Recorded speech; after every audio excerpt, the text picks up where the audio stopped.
नमस्कार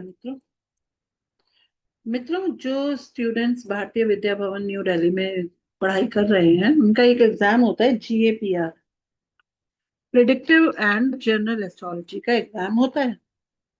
और उस एग्जाम में कर्मफल से रिलेटेड बहुत सारे क्वेश्चंस आते हैं, जिसमें एक बहुत इंपॉर्टेंट टॉपिक आता है ज्योतिष, प्रारब्ध और पुरुषार्थ।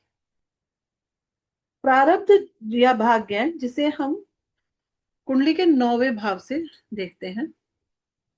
9वें भाव को कहते हैं कि ये प्रारब्ध का भाव है या भाग्य भाव है। आज हम ये समझेंगे कि 9वां भाव इंपॉर्टेंट है या 10वां, क्योंकि 10वां भाव हमारा कर्म भाव है। कर्म भाव हमारे पुरुषार्थ को बताता है और 9वां भाव हमारे प्रारब्ध को बताता है।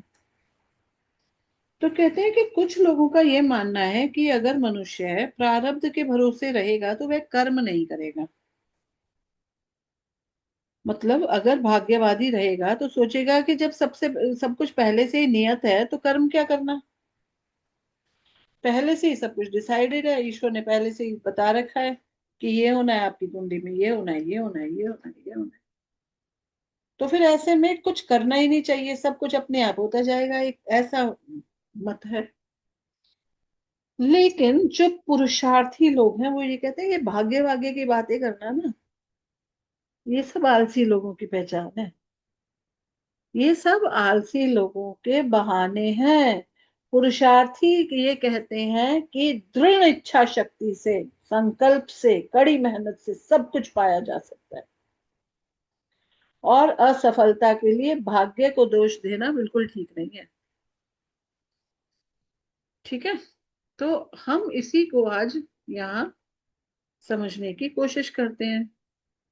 तो क्या हमें यहाँ पर ये सोच लेना चाहिए कि सभी कुछ नियति है और भाग्य के भरोसे छोड़ देना चाहिए, या फिर पुरुषार्थ से काम लेना चाहिए? इस चीज को हम समझेंगे।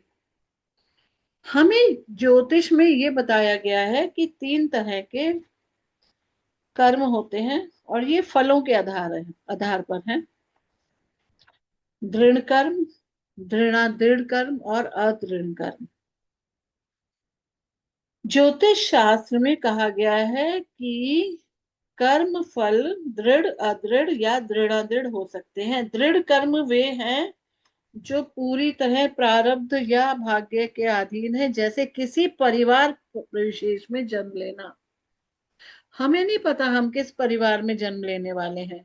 बच्चों में सबसे बड़ा या सबसे छोटा होना, भाइयों में सबसे बड़ा या भाइयों में सबसे छोटा होना, या बहनों में सबसे बड़ी या सबसे छोटी होना, तो ये सारी बातें हमारे हाथ में नहीं है। ये सब दृढ़ है।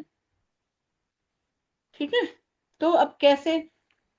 लेकिन कुछ चीजें हमारे हाथ में भी हैं।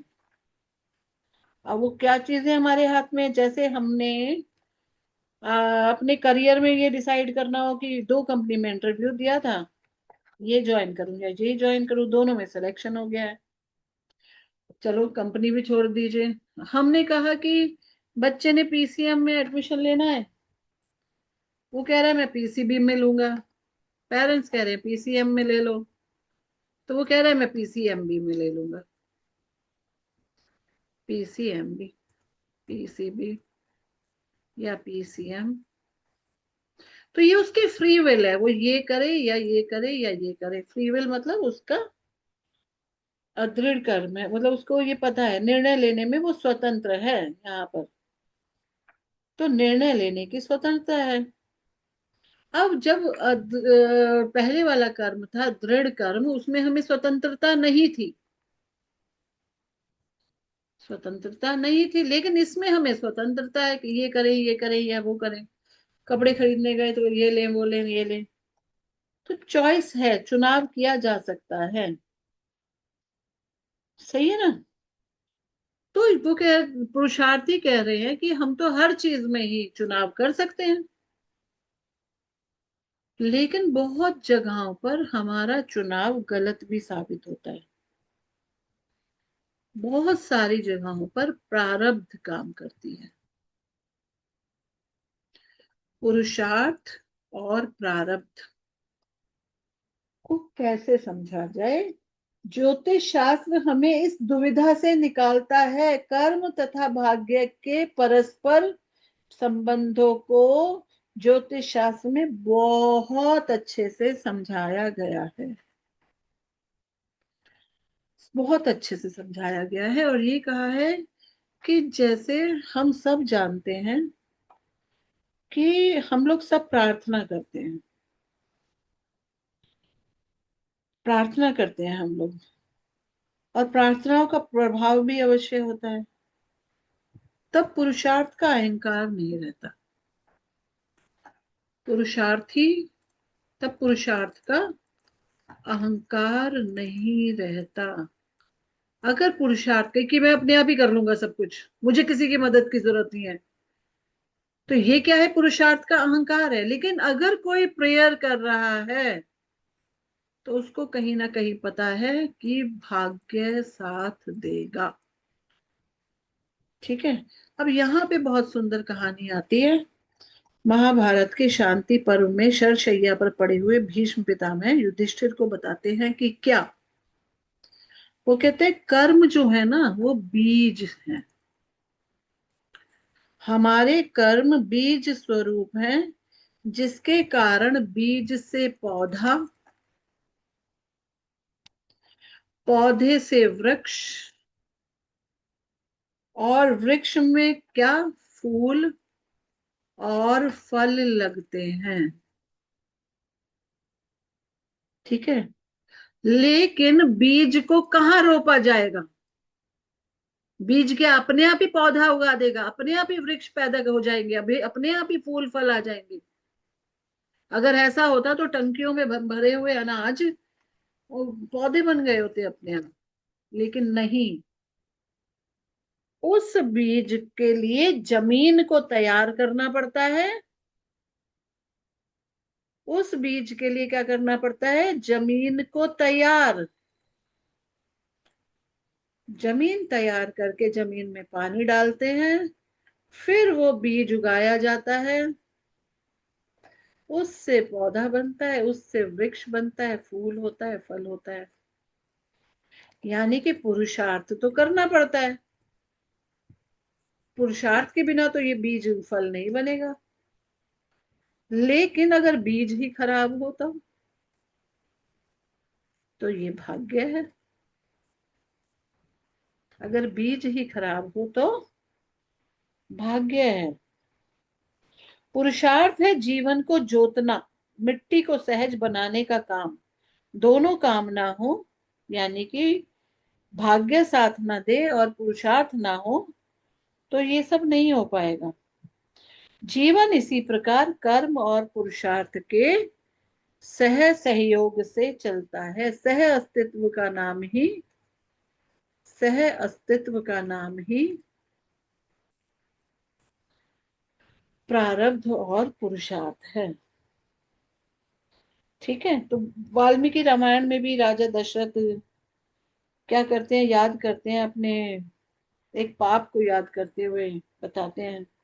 उन्होंने क्या पाप किया था राजा दशरथ ने कि श्रवण कुमार जो अपने अंधे माँ बाप को लेकर यात्रा कर रहे थे, उनका दशरथ का बाण लग गया था।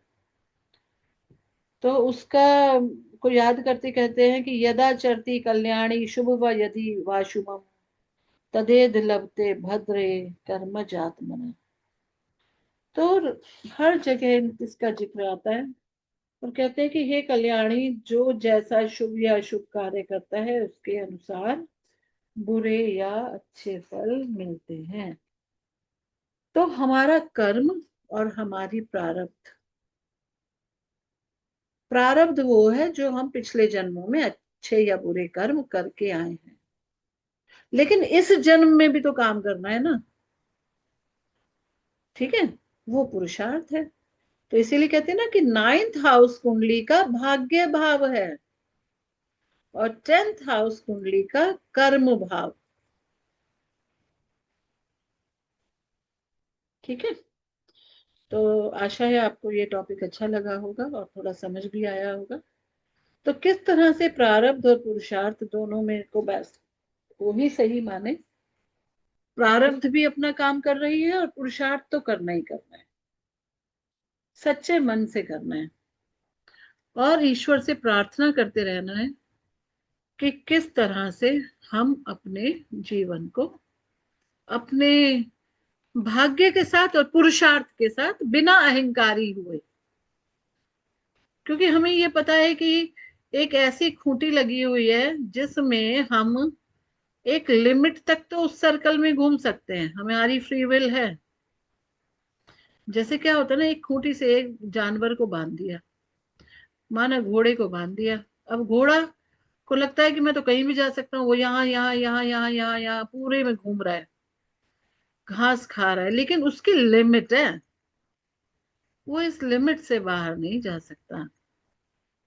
हमारी ये हमारे साथ भी है, ये फ्री विल, इसी को फ्री विल कहते हैं। हम अपनी इच्छा का को नियति हमें मौका देती है, भाग्य हमें मौका देता है, आपके पास तीन चीजें, आप चूज कर लो, ABC। ठीक है, अब आप उसमें से कोई एक चूज करके, माना ये A है, ये B है, ये C है, नियति मौका देती है, आपने A चूज किया, उससे रिलेटेड पुरुषार्थ किया और उसमें सक्सेस पा ली। आप B चूज करते, आप उससे रिलेटेड पुरुषार्थ करते, आप उसमें सक्सेस पा लेते। लेकिन केवल भाग्य भाग्य ही काम करवा देगा ऐसा तो नहीं कहा जा सकता। हाँ, पुरुषार्थ तो करना ही पड़ेगा। जैसे पौधा बनाने के लिए जमीन को तैयार होना पड़ेगा, ठीक है, जमीन को हमें तैयार करना पड़ेगा बीज बोने के लिए, उससे ही पौधा मिलेगा। ठीक है, आशा है ये टॉपिक आपको अच्छा लगा होगा। नए टॉपिक के साथ फिर हाजिर होंगे। धन्यवाद।